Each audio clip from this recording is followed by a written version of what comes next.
Good morning, students. How are you? I think you are very fine at your place. Today I am going to teach you chapter number 9 of geography, solar radiation, heat balance, and temperature. Listen, beta. In this chapter is very important. You will listen some new things. You will get a knowledge of something new. Okay. So listen it carefully. Beta, solar radiation. Solar radiation means a radiation which comes from the sun. This is known as the solar radiation. Okay, then another word is insolation. When the solar radiation reach at the earth's surface, it is known as insolation. ध्यान रखना, solar radiation means when the radiations come from the sun, it is known as the solar radiation. When this type of solar radiation reach at the earth's surface, this is known as the insolation. ये अपनी earth surface है, यहाँ पे solar radiation आते हैं. They comes in a very short waves. इनकी जो length होती है वो छोटी होती है. क्लियर है. जब ये एटमॉस्फेयर में एंटर करती हैं तो एटमॉस्फेयर इन सोलर रेडिएशन को ऑब्जर्व कर लेता है, जिसकी वजह से हमारा जो एटमॉस्फेयर है वो भी थोड़ा सा गर्म हो जाता है. ठीक है. जब ये सोलर रेडिएशन टच होती है अर्थ सरफेस से, फिर ये वापस जाती है. तो वापस जाते वक्त ये goes to a long wave, convert into a long wave. इन लॉन्ग वेव्स को ही टेरेस्ट्रियल वेव्स बोलते हैं. फिर से सुन लो. इंसोलेशन क्या होता है? जब सन से सोलर रेडिएशन आते हैं, they are coming in a very short waves में आती हैं. और जब ये आती हैं अर्थ से टकराने के बाद में वापस डाइवर्ट होती है, यानी कि कुछ पार्ट ऑफ दिस इंसोलेशन और solar radiation absorb by the atmosphere. जैसे अपने एनवायरनमेंट में आएंगी तो एनवायरनमेंट भी कुछ एब्जॉर्ब कर लेता है कुछ, और फिर बाकी उनको वापस भेज देता है. तो जब वापस टकरा के जाती है तो इनको बोलते हैं टेरेस्ट्रियल रेडिएशन. समझ में आ गया? अच्छा, अब क्या होता है, जो सोलर रेडिएशन है वो हमारी पूरी अर्थ पर इक्वल नहीं आती है. सोलर रेडिएशन कहीं पे ज्यादा आती है, कहीं पे कम आती है. तो जैसा कि आपको बता रखा है, सबसे ज्यादा जो वेव्स हैं वो अर्थ के इक्वेटर पर आती है, क्योंकि Tropic of cancer to tropic of Capricorn जो है, यहाँ पे ही सन की डायरेक्ट वेव्स आती है.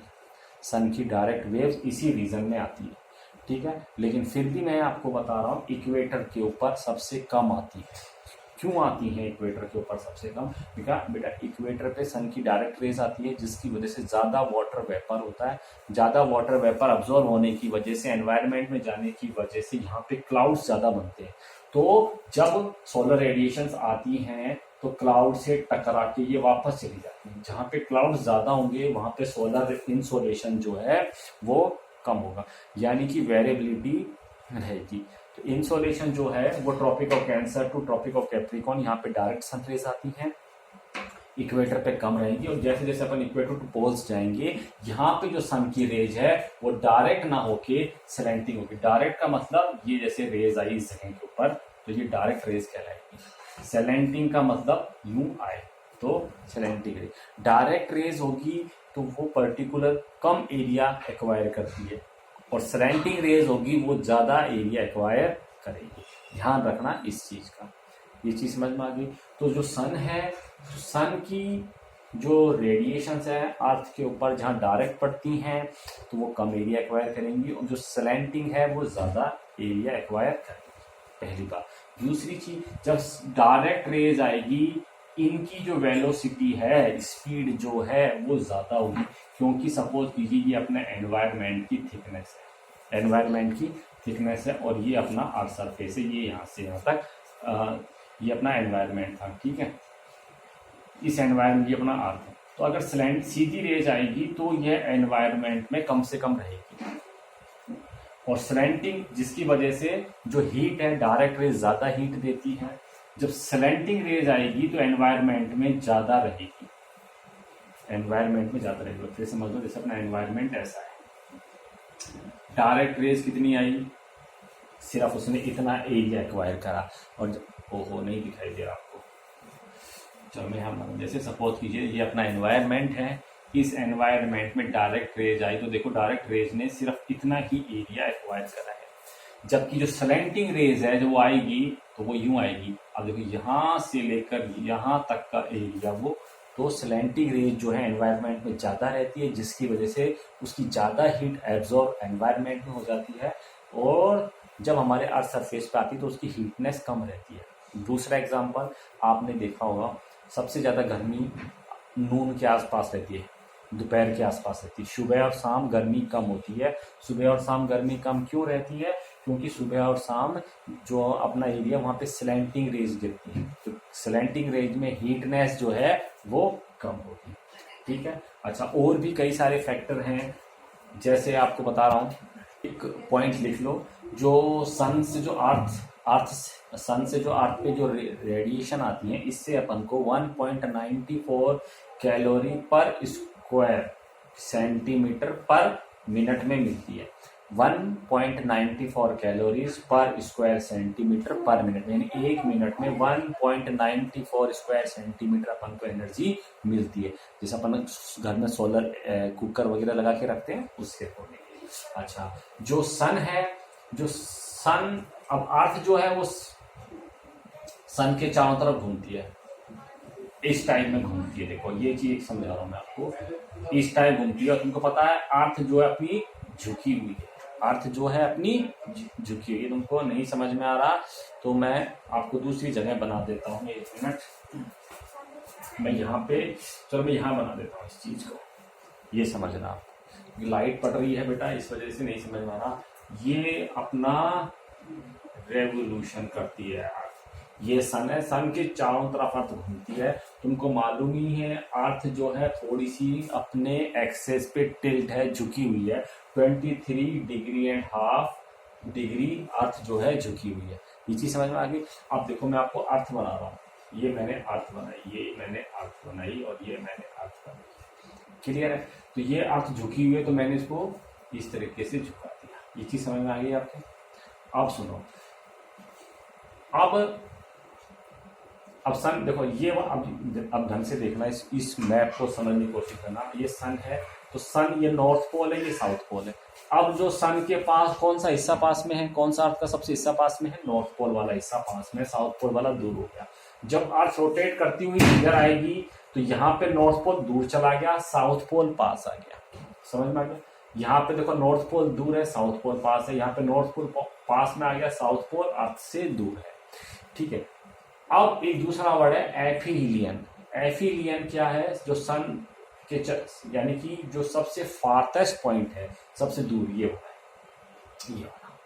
सबसे, जो सन जो घूमती है ओवल शेप में घूमती है, तो ये मतलब सन से जब फारटेस्ट होती है हमारी अर्थ, वो होती है 4 जुलाई को, और ये होती है 152 मिलियन किलोमीटर, ये देना। और पेरिलियन का मतलब होता है जब सन के पास होती है, सन के पास होती है। कब कितने पास होगी? 147, और 3 जनवरी को ये सिस्टम हो रहा है। अब देखो सर, सन के पास है अगर हमारी अर्थ तो अपने यहाँ गर्मी होनी चाहिए, और सन से अगर अपनी अर्थ दूर है तो अपने यहाँ ठंड होनी चाहिए। ये चीज समझ में आ गई। अब देखो सन से दूर है तो भी अपने यहाँ गर्मी है, और सन के पास में है तो भी ठंड है। तो ऐसा क्यों है? ऐसा इसलिए, देखो अब जब सन से दूर है, सन से दूर हो गई तो नॉर्थ पोल पास है, इस वजह से गर्मी है, और सन के पास है लेकिन नॉर्थ पोल दूर है, यानी कि ये वाला जो हिस्सा है, अब जो सन है Tropic of Capricorn to equator, जब अपने यहाँ ठंड होती है तो जो सन है वो इक्वेटर और ट्रॉपिक ऑफ कैप्रिकॉर्न के बीच में रहता है, और जब अपने यहाँ गर्मी होती है तो equator to tropic of cancer sun होता है। तो देखो यहाँ से फारटेस्ट है लेकिन सन की रेज में tropic of cancer to equator आ रहा है, यहाँ पे सन पास है लेकिन सन की जो डायरेक्ट रेज है equator to tropic of Capricorn पड़ रही है। ये चीज समझ में आ गई। इसके अलावा ये चीज समझ में आ गई। अब अपन दूसरा टॉपिक लेते हैं, variability of insolation at the surface of the earth, की जो सरफेस पे जो वेरिएबिलिटी है सन की, यानी कि कहीं पे कोई ऐसा एरिया है जहाँ पे तो सन की डायरेक्ट रेज आ रही है, कुछ एरिया ऐसे हैं जहाँ पे सन की स्लैंटिंग रेज आ रही है, तो वो क्या है? तो सुनो, एक तो था जो हमारी अर्थ है वो टिल्ट है, झुकी हुई है, एक रीजन तो ये हो गया। ठीक है। अब इसको, और जो सन की जो रेडिएशन जो है season two season difference very करती है। तो कौन कौन से टॉपिक हैं किस वजह से वेरी करती है? एक तो जो rotation of the earth on it ऐसे, जो अर्थ है वो रोटेशन करती है अपने एक्सेस पे, इस वजह से यहाँ पे इंसोलेशन अलग अलग आता है। दूसरा क्या है? The angle of the inclination of the sun ray, किस एंगल पे सन की रेज आ रही है। देखो यहाँ पे equator to tropic of capricorn है, equator to tropic of capricorn है, यहाँ पे equator to tropic of cancer है, equator to tropic of cancer है। नहीं समझ में आया तो आप दोबारा मेरे से पूछ सकते हैं, कोई दिक्कत नहीं है। Third, the length of the day, अब दिन जितना बड़ा होगा, दिन जितना बड़ा होगा उतनी ही ज्यादा सन रेज मिलेगी और उतनी, अब जैसे सन अब बात करते हैं, यहाँ पे जो ड्यूरेशन है इक्वेटर पे 12 आवर्स का ही डे होता है, 12 आवर्स की ही नाइट होती है। जैसे जैसे अपन इक्वेटर से पोल की तरफ जाएंगे डे का ड्यूरेशन कम होता जाएगा और नाइट का ड्यूरेशन बढ़ता जाएगा। इस वजह से इस वाले रीजन को तो सनरेज ज्यादा मिलती है और इस वाले रीजन को सनरेज कम मिलेगी। तो वेरिएबिलिटी होगी, जब सनरेज ही डे का ड्यूरेशन ही कम है तो सनरेज भी कम ही मिलेगी। फोर्थ क्या था? The transparency of the atmosphere, अगर एटमॉस्फेयर क्लियर होगा तो सनरेज ज्यादा मिलेगी। जैसे मैंने बताया इक्वेटर वाले रीजन पे सनरेज आती तो ज्यादा है लेकिन अर्थ सरफेस को मिलती कम है। क्यों मिलती है? क्योंकि यहाँ पे क्लाउड्स रहते हैं, क्लाउड से वापस टकरा के सनरेज चली जाती है। ठीक है, एक फिफ्थ पॉइंट आ गया कॉन्फ़िगरेशन ऑफ द लैंड, जो लैंड है उसकी बनावट कैसी है। जैसे सपोज कीजिए आपने देखा होगा आपका ये वाला रीजन है, यहाँ पे ही सपोज कि यहाँ से सन यू आ गया, यानी कि सन यहाँ से सनराइज हुआ, यहाँ पे खत्म हो गया, तो ये वाला जो हिस्सा यहाँ पे सन की रेज आई नहीं। जब सन की रेज ही नहीं आई तो इस एरिया को इंसोलेशन कैसे मिलेगा, ये चीज समझ में आ गई। एक बार हल्का सा रिवीजन कर लेते हैं। सोलर रेडिएशन है, सोलर रेडिएशन के बाद में इंसोलेशन, इंसोलेशन के बाद में हमने आपको बताया एफिलियन फार्थेस्ट पॉइंट है, सन 4 जुलाई को जो अर्थ है हमारी सबसे ज्यादा दूर रहती है, और पेरिलियन में जो अर्थ है 3 जनवरी को अर्थ के या सन के बहुत पास आ जाती है। ठीक है, ये चीज आ गई। वेरिएबिलिटी ऑफ इंसुलेशन बताया, इनको पॉइंट्सों में लिख लेना, फिर भी कोई दिक्कत हो तो पूछ लेना। अच्छा, फिर दूसरा मैंने बताया जब वर्टिकल रेज सीधी आएगी तो एटमॉस्फेयर में कम से कम रुकेगी, एटमॉस्फेयर में कम से कम रुकेगी तो एटमॉस्फेयर कम से कम उस रेज को ऑब्जर्व करेगा, और स्लैंटिंग रेज ज्यादा देर तक एटमॉस्फेयर में रहती है, मैंने उसको बड़ा एरिया एटमॉस्फेयर का पास करके रहना पड़ता है, इस वजह से उसके पास में जो हीट रहनेस है वो कम हो जाती है। इसी वजह से मॉर्निंग में और इवनिंग में गर्मी थोड़ी सी कम लगती है, नून में गर्मी आपको ज्यादा लगती है। Now we are going to take another topic, the passage of solar radiation through the atmosphere. जब सोलर रेडिएशन एटमॉस्फेयर से पास होती है तो क्या क्या होता है, ये वाला टॉपिक्स है, समझा देता हूँ। The atmosphere is largely transparent to short wave solar radiation. मैंने कहा था ट्रांसपेरेंट टू, जैसे जब एटमॉस्फेयर यानी सन से जब वेव्स आती हैं तो शॉर्ट वेव्स रहती हैं, तो इनके लिए शॉर्ट वेव्स के लिए हमारा एटमॉस्फेयर ट्रांसपेरेंट रहता है, मतलब इनको आने की परमिशन दे देता है शॉर्ट वेव्स को। जैसे ही हमारे एटमॉस्फेयर में आ जाती हैं ये कन्वर्ट हो जाती हैं लॉन्ग वेव्स में, फिर सोलर रेडिएशन इनके लिए ओपेक हो जाता है, हमारा एटमॉस्फेयर इनके लिए ओपेक यानी कि अब इनको जाने नहीं देता। The incoming solar radiation passes through the atmosphere before streaking the Earth's surface. Within the troposphere, water vapor, ozone and other gas absorb much of the near infrared radiation. जब ये हमारे एटमॉस्फेयर में आती है तो वाटर वेपर, ओजोन और दूसरी जो गैसेस हैं इस रेज को एब्जॉर्ब कर लेती है। यानी कि आपको गर्मी में इतनी गर्मी लगती है तो सोचो जब इस सन से जब चली थी ये रेज तो उसके पास में कितनी हीट होगी।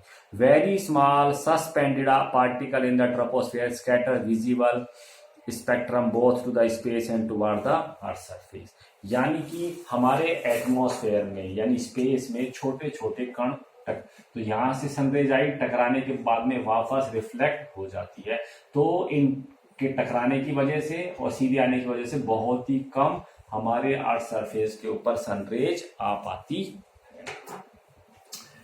ठीक है, this process add colour to the sky. अच्छा, जो रिफ्लेक्ट हो गई, रिफ्लेक्ट टकराती जाती है रेज, हमारे टकराती रहती है जिसकी वजह से सन जो रेज में कलर वगैरह स्काई में दिखाई देते हैं। The red colour of the rising and the setting sunset का कलर जो है blue colour of the sky and the result of scattering of light with in the atmosphere. Special distribution of insolation at the surface, मैंने बताया था, यानी कि कहीं पे तो ज़्यादा एनर्जी आती है, किसी रीजन पे जहाँ डायरेक्ट सनरेज आएगी वहाँ पे डायरेक्ट, उस रीजन में डायरेक्ट उस रीजन में ज़्यादा सनरेज एक्वायर की जाएगी, और जहाँ पे सनरेज सलेंटिंग डलेंगी वहाँ पर अर्थ सरफेस पे जो इनकी जो कैलोरी अपन गेन मेजर करते हैं वो कम होगी। जैसे इक्वेटर के आसपास, the insolation receive at the earth surface varies about 320 watt metre square in the tropics to about 70 watt metre square in the pole. यानी कि यहाँ पर इक्वेटर के आसपास में, ये ट्रॉपिकल का मतलब हो गया Tropic of cancer to tropic of Capricorn वाले एरिया तक ये आएगी 320 वाट मीटर स्क्वायर में, और पोल्स में सलेंटिंग रेज करेंगी तो 70 वाट मीटर स्क्वायर अपन को एनर्जी मिलेगी। Maximum insolation is receive of the sub tropical desert, desert में क्लाउड्स वगैरह नहीं होते तो वहां सबसे ज्यादा आती है। Equator receive comparatively less insolation than the tropic, मैंने बताया था इक्वेटर पे कम आती है, ट्रॉपिक्स पे ज्यादा आती है। क्यों? Generally at the same latitude the insolation is more than the continent than over the ocean. अभी वो आपको नहीं बताना चाह रहा है बुक, आगे बताएगा। अब दूसरा, अगर एक ही लैटिट्यूड से है, लैटिट्यूड लाइन्स क्या बताती है? Latitude line tell us the temperature. तो ये लैटिट्यूड लाइन है, इस लैटिट्यूड लाइन में सपोज करते हैं यहाँ पर ओशियन था और यहाँ पर कॉन्टिनेंट था, ठीक है, तो इंसोलेशन जो मिलेगी कॉन्टिनेंट्स पे ज्यादा मिलेगी, ओशियंस पर कम मिलेगी। ध्यान रखना, क्योंकि कॉन्टिनेंट जल्दी ही गर्म होते हैं और जल्दी ठंडे होते हैं, जबकि ओशियन जो है देर से ही गर्म होते हैं और देर से ही ठंडे होते हैं। वर्ड पढ़ा होगा ना आपने। चलते हैं equator in more than the, अच्छे तो हो गया। In the winter the middle and the higher latitude receive less radiation than in summer. Middle latitudes का मतलब होता है 45 डिग्री और हायर लैटिट्यूड का मतलब होता है 90 degree. Heating and cooling of the atmosphere, अब जितना एटमॉस्फेयर है वो टाइम पीरियड के अकॉर्डिंग गर्म भी होगा और टाइम पीरियड के अकॉर्डिंग ठंडा भी होगा। तो कूलिंग करने के जो तरीके हैं ये और हीटिंग करने के जो तरीके हैं वो अलग अलग हैं, तो इनको अलग अलग वर्ड्स बोल देते हैं। कंडक्शन, कंडक्शन एक वर्ड है, कन्वेक्शन दूसरा वर्ड हो गया। अब जो अपनी अर्थ जो हीटअप होती है वो 3 तरीके से होती है, 3 तरीके से अपनी अर्थ हीटअप होती है। मैंने ये तो बता दिया कि उसकी वजह से अर्थ अपनी सन सोलर रेडिएशन जब अर्थ सरफेस पे पहुंचती है तो गर्म होती है। तो गर्म होने के अर्थ जो हीट होती है इसके 3 रीजन होते, एक फर्स्ट को बोलेंगे कंडक्शन, दूसरे को कन्वेक्शन और थर्ड को बोलेंगे एडवेक्शन। अब ये समझने की आप कोशिश करना।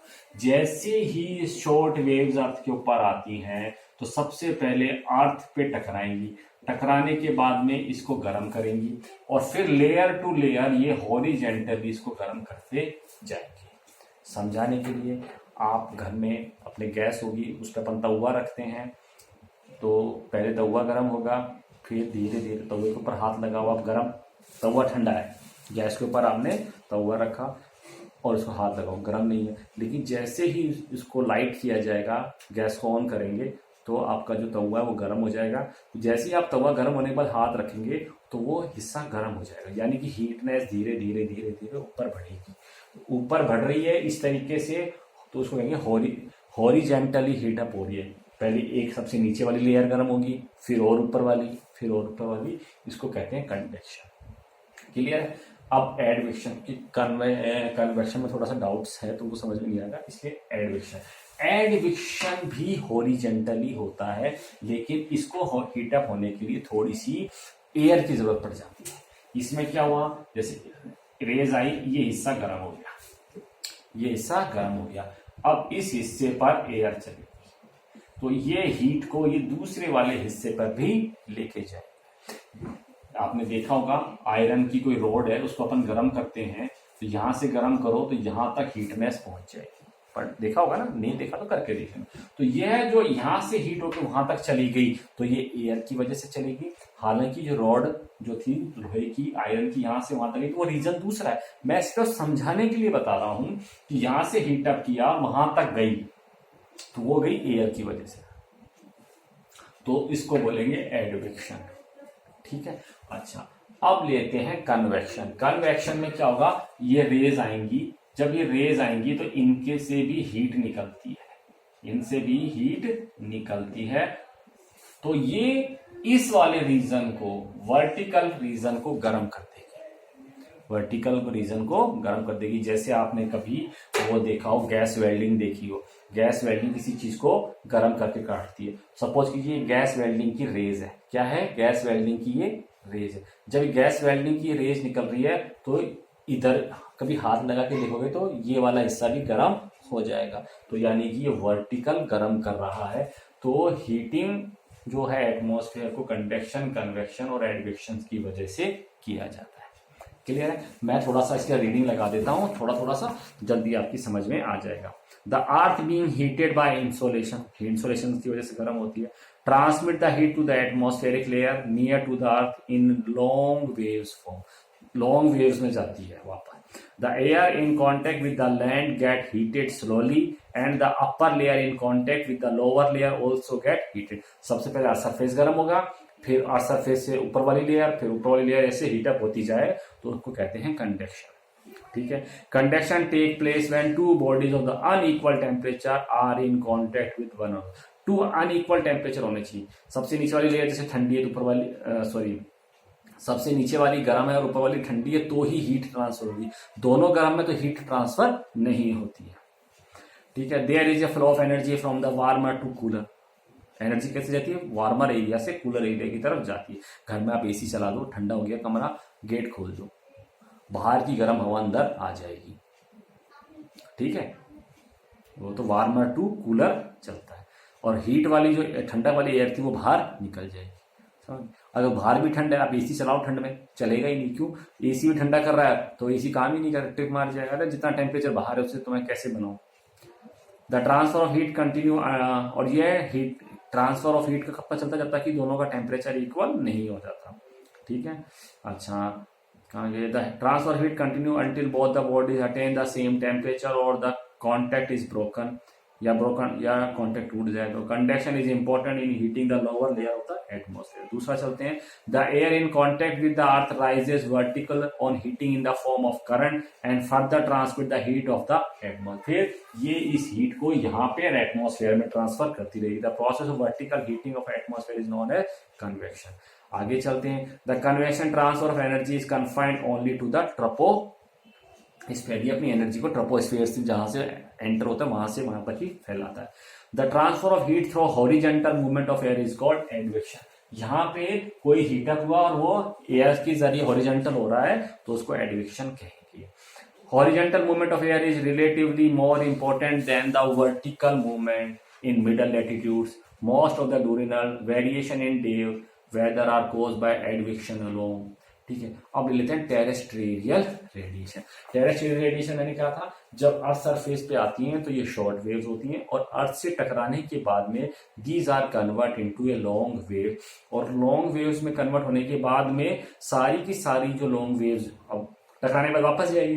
टकराने तो एक तो आते वक्त हमारे एटमॉस्फेयर ने इनको ऑब्जर्व कर लिया, अब टकराने के बाद वापस जाएगी तो हमारे यहाँ कार्बन पार्टिकल्स या डिफरेंट टाइप की गैसेज हैं, ये इसको ऑब्जर्व कर लेंगे और जितनी आई है उतनी रेज हम जाने नहीं देते। इसी को ही terrestrial radiation. The earth being heated itself being a radiating body and it radiates energy to the atmosphere in long wave. This energy heat up the atmosphere from below. This process is known as terrestrial radiation. ये हमारे atmosphere को, surface को नीचे से ऊपर गर्म करती है। The long waves radiation is observed by the atmosphere gases, particularly by carbon dioxide and other greenhouse gases। ये ग्रीन हाउस जो गैसेस हैं यही हमारे इसको ज्यादा गर्म करती हैं, बाकी उनकी तो हिम्मत नहीं। इसलिए तो ज्यादा फॉसिल फ्यूल यूज कर रहे हैं जिसकी वजह से ज्यादा कार्बन पार्टिकल रिलीज हो रहे हैं और फिर ज्यादा हीट एनर्जी को ऑब्जर्व कर रहे हैं। ठीक है। Heat budget of the earth planet. ठीक है। आगे चलते हैं, हीट बजट में कितनी आई है एटमॉस्फेयर में, पूरा हिसाब किताब है, अभी हम आपको बताएंगे। Consider the insolation received at the top of the atmosphere is 100%, while the passage through the atmosphere some amount of energy reflected, scattered and absorbed। Suppose करते हैं 100% हमारे एटमॉस्फेयर सन से रेज चली, जिसमें से कुछ जो है रिफ्लेक्ट हो जाएगी, एनर्जी रिफ्लेक्ट हो जाएगी, कुछ बिखर जाएगी और कुछ एब्जॉर्ब हो जाएगी, जिसकी वजह से 35% जो है हमारे वापस चली जाती है। ये मैं आपको मैप में बना के एक बार दिखा देता हूँ। अच्छा बेटा, ये थोड़ा समझने की कोशिश करना, मैप में नहीं समझ में आ रहा तो मुझे बताते ना क्या चीज़ दिखाई थी। अब ये मैंने बनाने की कोशिश करी, ये हमारे 100% सन से एनर्जी आई, एटमॉस्फेयर में घुसते ही हमारी कुछ, मैंने बताया 35% जो एनर्जी है सन रेज है वो रिफ्लेक्ट हो जाती है, स्कैटर हो जाती है, ऑब्जर्व हो जाती है, हमने बताया था रिफ्लेक्ट हो जाती है। तो रिफ्लेक्ट ये 3 तरीके से होती है। 6% तो किसी से चीज से टकरा कर, मेटेरॉइड्स वगैरह घूमते रहते हैं उससे टकरा के चली जाती है। 27% यहाँ जो क्लाउड्स वगैरह रहते हैं उनसे टकरा के चली जाती है, और 2% जो अपने आइस ग्लेशियर्स वगैरह हैं उनसे टकरा के चली जाती है। तो मैंने 35% का आपको पूरा मेजरमेंट दे दिया। अब इसमें से कितनी आ गई? 65% आ गई। 65% आने के बाद में फिर एटमॉस्फेयर से 14% वापस चली गई, 51% हमारी बची। एटमॉस्फेयर ने थोड़ा सा ऑब्जर्व कर लिया, गैसेज ने ऑब्जर्व कर लिया, फिर उसमें से भी 17% वापस चलेगी, 34 अपने यहाँ पर रह गई। तो बेटा ये क्या होता है, एक बार आती करेक्ट नहीं करते, ये घूमती रहती हैं, ऐसे ऐसे टकराती रहती हैं। अपनी जो रेज वगैरह हैं ये टकराती हुई चलती हैं, जैसे आई टकरा के वापस चलेगी, ठीक है। फिर वापस कितनी आई? 65% आ गई, ये 65% आ गई, समझने की कोशिश करना। इसमें से भी क्या हुआ? 14% ऊपर चली गई, 14% ऊपर चली गई, 51% नीचे रह गई, 51% अपनी नीचे रह गई। फिर ऊपर गई तो 17 वापस एटमॉस्फेयर में चलेगी और 34 रह गई। तो इस तरीके से रेज अप एंड डाउन करती हुई रहती हैं। तो वो बार बार कोशिश करती हैं निकलने की अपने अर्थ सरफेस से और चली जाती है। और जो 34% जो भी रही, ये भी अपने कार्बन पार्टिकल्स हैं, ये ऑब्जर्व कर लेते हैं, डिफरेंट गैसेज हैं वो इनको एब्जॉर्व कर लेती हैं, इस वजह से ये सिस्टम होता है।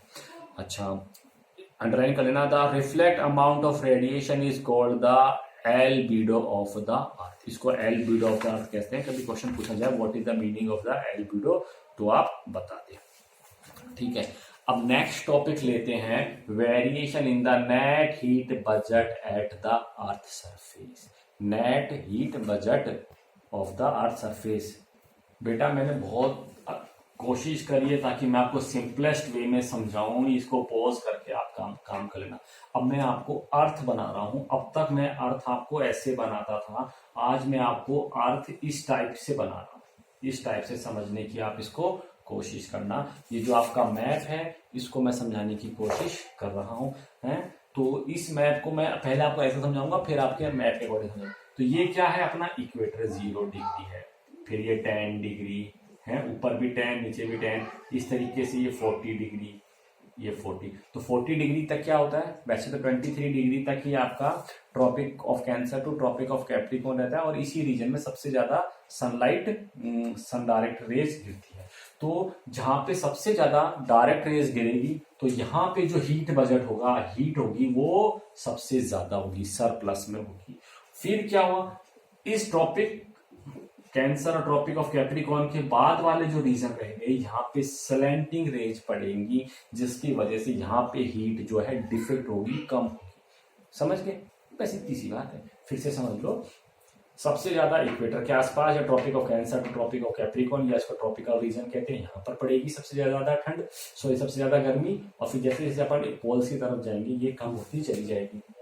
आपके मैप में भी ऐसे ही दिखा रखा है। इस मैप में यहाँ पे तो 0 डिग्री कर दिया, और 0 डिग्री करके और 40 डिग्री तक इन्होंने सरप्लस दिखा दिया, और फिर इस वाले रीजन को डिफ्लेक्ट दिखा दिया। समझ गए? Okay. Factor controlling temperature distribution. अब क्या होता है, कई जगह पे तो जैसे सपोज कीजिए एक सेम लैटिट्यूड है, ये सेम लैटिट्यूड है, लैटिट्यूड तो समझ गए ना, ये टेम्परेचर बताती है, यानी कि इस पे सब जगह टेम्परेचर बराबर होना चाहिए, सन की रेज बराबर। लेकिन यहाँ पे क्या होता है, कई जगह पे लेक्स वगैरह हो गई, कई जगह पे माउंटेन्स हो गए, कई जगह पर प्लेन्स हो गए, ये चीज जो समझते हो।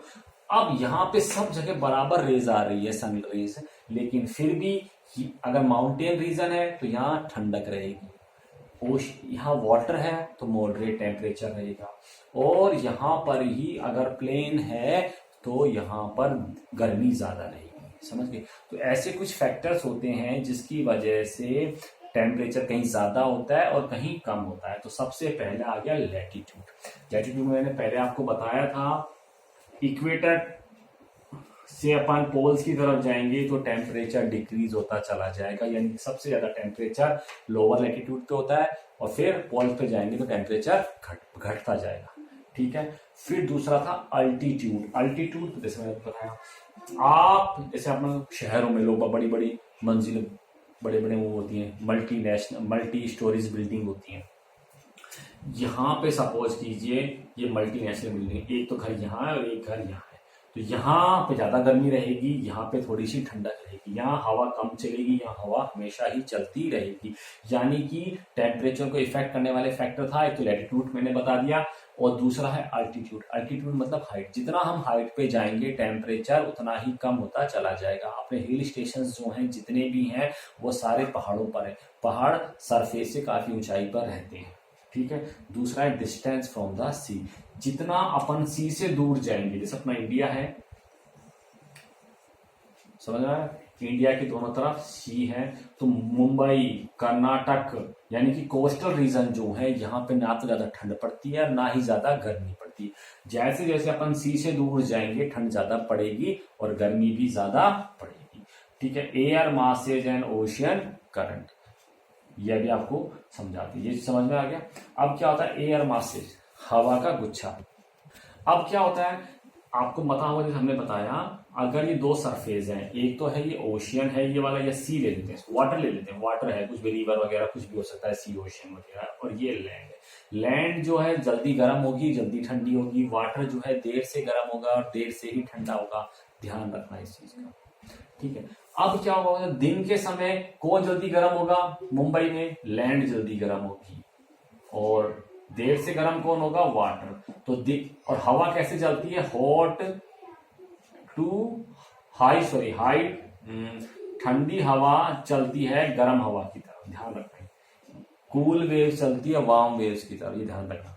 तो गर्म क्या हुआ ये, तो गर्म हवा ठंडी, सॉरी कूल एज चलेगी, तो ठंडा इलाका कौन सा है, वाटर वाला ठंडा, तो वाटर से हवा चलेगी लैंड की तरफ। ठीक है, ये समझ में आ गया। अब जब नाइट होगी तो ठंडा कौन सा होगा, पहले लैंड। नाइट में ठंडी कौन सी होगी, लैंड, और वाटर देर से ठंडा होगा। तो यानी कि ठंडा, यानी कि ये हिस्सा कोल्ड हो गया और ये हिस्सा वार्म हो गया रात में। तो हवा कहां से चलती, गर्म, ठंडी से गर्म की तरफ चलती, यानी कि डे में चलेगी लैंड टू, सॉरी डेज में चलेगी वाटर टू, यानी कि वहां पर ठंडी ठंडी हवा आती रहती है, ओशियंस के ऊपर से हवा चलेगी लैंड की तरफ, और रात में चलती है लैंड टू सी, यानी कि इस वजह से टेम्परेचर जो है मेंटेन रहता है। समझ में आ गया? नहीं आया तो फिर पूछ सकते हो फोन करके। दोबारा से बताता हूँ, टेम्परेचर को इफेक्ट करने वाले कुछ फैक्टर होते हैं। एक होता है लैटिट्यूड, बता दिया, फिर होता है अल्टीट्यूड, फिर होता है डिस्टेंस फ्रॉम द सी, और फोर्थ होता है air masses and ocean current. यानी कि जो हवाएं हैं लैंड टू सी और सी टू लैंड चलती हैं, हवाएं चलती हैं high pressure to low pressure, यानी कि जहां ठंडक है वहां से हवा चलेगी किस रीजन में, जहां पर गर्म है। तो ये जब हवाएं चलती रहती हैं तो ठंडक या टेम्परेचर जो है मॉडरेट बना रहता है। अब बात करते हैं डिस्ट्रीब्यूशन ऑफ द टेम्परेचर। ये वाला आप चीज को समझ, यहाँ पे कुछ लाइन्स है, पूरे वर्ल्ड में ये लाइन्स घूम रही हैं, पूरे वर्ल्ड में ये लाइन्स घूम रही हैं। समझ में आ गया ये चीज? अब मैं आपको यहाँ पे ये समझा रहा हूँ। तो एक वर्ड है आइसोबार, आइसोबार ये तो प्रेशर को बताता है, और एक वर्ड है आइसोथर्म, ये टेम्परेचर को बताती है। तो इस चैप्टर में आपको इन लाइनों के जरिए टेम्परेचर बताया जा रहा है। तो जैसे यहाँ पे अगर 0 डिग्री, 25 -25 लिखा हुआ है, देखो ध्यान से देखना, तो ये लाइन जहां जहां गुजर रही है वहां वहां -25 डिग्री टेम्परेचर होगा। ठीक है, यहाँ 0 डिग्री। अच्छा, ये कई बार आपने देखा, कई बार ऊपर ये उबड़ खाबड़ क्यों हो रही है? ठीक है, ये टेम्परेचर दिखा रहे हैं आपको जनवरी मंथ का, और इसी तरह से ही ये टेम्परेचर दिखा रहे हैं आपको जुलाई मंथ का। ये दो चीज समझ में आ गई। इसमें भी लाइन ऊपर नीचे है सर, ये इसमें भी लाइन ऊपर नीचे है, ऐसा क्यों है मैं आपको ये समझा रहा हूँ। एक चीज समझ में आ जाएगी, दूसरा ऑटोमेटिक समझ में आ जाएगा। मैंने क्या कहा, लैंड, अब जैसे मैं समझा रहा हूँ, ये अपना अर्थ सरफेस, इस अर्थ सरफेस में ये इक्वेटर का टेम्परेचर हमेशा बराबर रहेगा, क्योंकि ये सी वाला एरिया। अच्छा, नॉर्दर्न हेमिस्फीयर है, एक सदर्न हेमिस्फीयर। सदर्न हेमिस्फीयर में लैंड ज्यादा है, और लैंड ज्यादा है, प्लस में है, और सदर्न हेमिस्फीयर में लैंड कम है। ये चीज समझ में आ गया। तो जहां पे लैंड ज्यादा होगी वहां पे टेम्परेचर ज्यादा वेरिएबल करेगा, और जहां पे लैंड कम होगी वहां पे वेरिएबिलिटी कम होगी। इसलिए आप थोड़ा सा इसमें दोनों में देखें, यहाँ पे लाइनें ज्यादा ऊपर, यहाँ पे कम, यहाँ पे अप एंड डाउन ज्यादा है ऊपर वाले में, नीचे वाले में कम है। इसी तरह ही यहाँ वाले में अप एंड डाउन ज्यादा है, नीचे सॉरी अप एंड डाउन ज्यादा है, नीचे वाले में कम है। ठीक है, ये चीज समझ में आ गई। जो मैं कहता हूँ पहले वो समझते जाओ, मैं सारी चीजों का जवाब दूंगा। अब अपन बात करते हैं जनवरी की बात करते हैं। और मैंने एक लाइन खींच दी ऐसे, ये यूं खींच दी, और इस लाइन पे लिख दिया 10 डिग्री टेम्परेचर। कोई दिक्कत, कोई टेम्परेचर, तो ये यहाँ पे गुजरी तो 10 डिग्री हो गया। सर ये यहाँ का मतलब ये इधर दूर हट गया, ये यहाँ पर दूर हट गया, फिर सर ये वापस ये, तो यानी कि देखो जहां जहां इस लाइन के पैरेलल चल रहा है वहां वहां 10 डिग्री टेम्परेचर है। अब क्या होता है, लैंड जो होती है जल्दी ही तो ठंडी होती है और जल्दी गर्म होती है, वाटर देर से गर्म होता है और देर से ठंडा होता है। ये चीज समझ में आ गई, समझ में आ गई ना। अब सुनो, अब क्या होता है, जैसे ही कोई लैंड आ जाएगी, जैसे ही कोई जहां जहां लैंड आएगी वहां वहां क्या होगा, टेम्परेचर और कम हो। जैसे टेम्परेचर, ठंड की बात कर रहे हैं, ध्यान से सुनना, ठंड की बात कर रहे हैं, तो ये यहाँ पे 10 डिग्री टेम्परेचर चल रहा है, तो मैं अंडरलाइन कर रहा हूँ, समझने की कोशिश करना। यहाँ पे 10 डिग्री है, फिर यहाँ पे 10 डिग्री है, यहाँ पे 10, तो सर यहाँ पे ज्यादा कैसे हो गया, यहाँ पे ज्यादा, यहाँ पे ये क्यों मूवमेंट कर गई, क्योंकि यहाँ पे 10 डिग्री टेम्परेचर नहीं बन रहा था, इसलिए ये मूव कर गई जहाँ पे 10 डिग्री इसको लगा वहां। अब क्या, यहाँ पे आ गई लैंड, लैंड आते ही लैंड ज्यादा ठंडी हो गई, लैंड ज्यादा ठंडी हो गई तो यहाँ का टेम्परेचर और कम हो गया भाई, -9 हो सकता है सॉरी, जैसे 10 डिग्री बताया था, 9 डिग्री हो सकता है, 8 डिग्री हो सकता है। तो ये उस रीजन में रिफ्लेक्ट कर जाती हैं। जैसे ये आया यहाँ से 10 डिग्री था, चलता रहा है, और ये ओशियन आया तो ऊपर उठ गया, फिर और ऊपर उठ गया, ये इस तरीके से उठ जाता है। इसी तरह से ही गर्मियों में करता है वेरिएबल, और इसी तरह से ही ये सर्दियों में करता है। फिर भी नहीं आए समझ में तो फिर पूछ लेना, ठीक है। या यूं समझ लो, यहाँ पे ये इसी तरह से ही गर्मी के टाइम में अपन ने यहाँ पे बना देते हैं, चलो 25 डिग्री टेम्परेचर, तो ये वेरीज करेगी, क्योंकि लैंड जहां आ जाएगी वहां पे ये लाइन डिफ्लेक्ट हो जाएगी, जहां वाटर आ जाएगा वहां से ये सीधी सीधी चलती रहेगी। वाटर में कभी डिफ्लेक्ट नहीं करेगी, मोस्टली डिफ्लेक्ट कहाँ करेगी, ये लैंड पे ही करेगी। अब लास्ट टॉपिक ले लेते हैं इस चैप्टर का, इनवर्जन ऑफ टेम्परेचर। इनवर्जन का मतलब है कि जैसे ठंड का टाइम चल रहा है और गर्मी हो जाए, और गर्मी का टाइम चल रहा है ठंड हो जाए। जैसे आपने कई बार देखा होगा, अब मानसून टाइम चल रहा है, दिन में इतनी गर्मी आई, बरसात आ गई, बरसात आती ठंडी ठंडी हवा चल रही, बरसात हो रही है, ठिठुरी चल रही, तो इन्वर्स हो गया ना टेम्परेचर। दिन में तो 35 डिग्री टेम्परेचर था और अब हमें कुड़की चल रही है। इसी तरह सर्दियों में भी होता है, सर्दियों में टेम्परेचर सपोज कीजिए ठंड का है और बादल वगैरह आ जाते हैं तो गर्मी महसूस होती है। आपने जो क्रैकर्स दिवाली के बाद देखा होगा, टेम्परेचर पॉल्यूशन की वजह से क्या होता है, गर्मी का महसूस होने लग जाती है। जो टेम्परेचर जो चल रहा है उसका उल्टा हो जाए और थोड़े से टाइम के लिए उल्टा होता है, उसी को इनवर्स ऑफ टेम्परेचर कहते हैं। समझ गए। Temperature decrease with increase in elevation, temperature घटेगा जब हम हाइट पर जाएंगे। It is called normal lapse rate, इसको नॉर्मल लैप्स रेट कहते हैं। At the time the situation is reverse and the normal lapse rate is inverted, it is called inversion of temperature. समझ गए।